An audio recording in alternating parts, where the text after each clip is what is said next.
So in this video, we're going to talk about where we all have artificial intelligence, or AI, in our lives.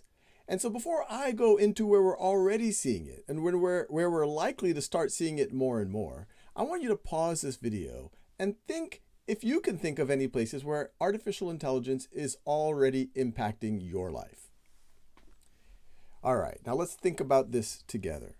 So I'm guessing that many of you have interacted with a smartphone of some kind, and you might have said, "Hey Siri," or just press this button long enough and it says, "Well, what do you like?" And you talk to it.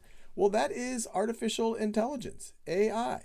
And once again, why is that AI? Well, it seems intelligent. It can understand what you're asking it to do. It can find you information. It can do some tasks for you. So it seems intelligent, and it was definitely not natural. It's technology. It was made by human beings. So it is artificial intelligence.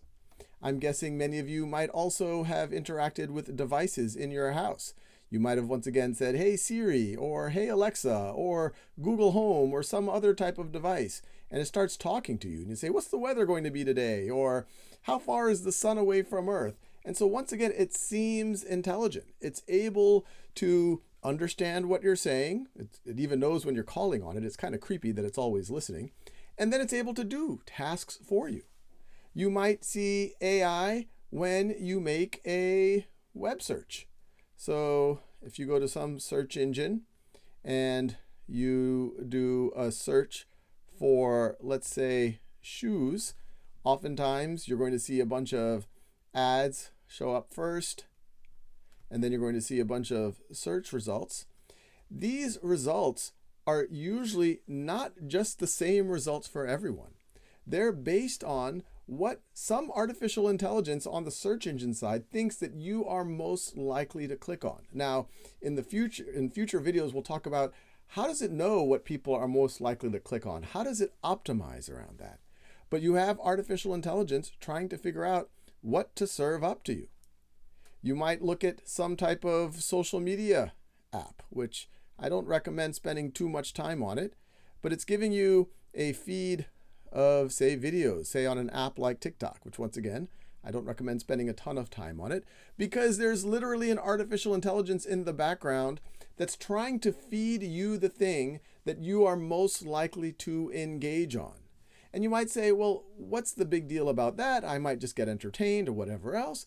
But you might also just get addicted to it. It just keeps feeding you the things that it's seeing that other people like you are likely to keep wanting to watch.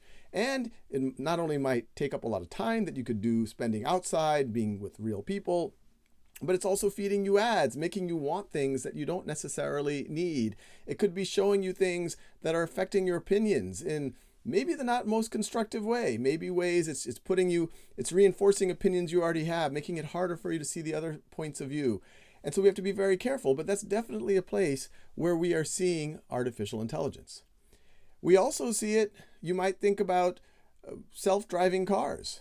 If you think about a car, most of us view you have to be pretty intelligent to recognize things on the road, be able to read street signs, etc., etc.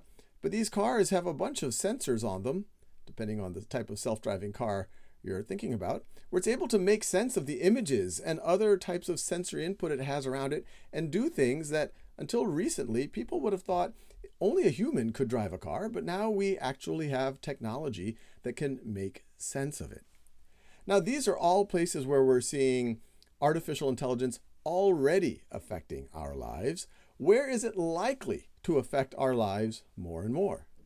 Well, there are applications that people have already come up with where maybe you could take a picture of you have a rash on your skin, and it could maybe help diagnose, maybe be an assistant to a doctor, or maybe in places where there aren't doctors, help there. Maybe read an x-ray or any other type of imagery to understand what's going on. It could be used to create. Many of you have seen videos that have been created by AI. You've seen images that have been created by AI. So it's more and more going to be a creation tool. You're going to see cases, and this is obviously something that we at Khan Academy take very seriously, where it could help you learn. Tools like Khanmigo which we have at Khan Academy, where it can act as a tutor, not give you the answer. So I'll just write tutoring here. Tutoring. It could not give you the answer, but help you think about how to get there. It could be a writing coach. I guess that's a kind of tutoring. Writing coach. It could be a teacher's assistant. I'll just write TA for short, where it could help a teacher develop lesson plans or grade papers or write progress reports. So I'll leave you there. This is just scratching the surface of where you, one, already have artificial intelligence in your life, but just might not realize it. But it's good you do realize it because it's out there. Some of it's useful, but you have to be careful with a lot of it. And it's going to affect your lives more and more and more in the years to come.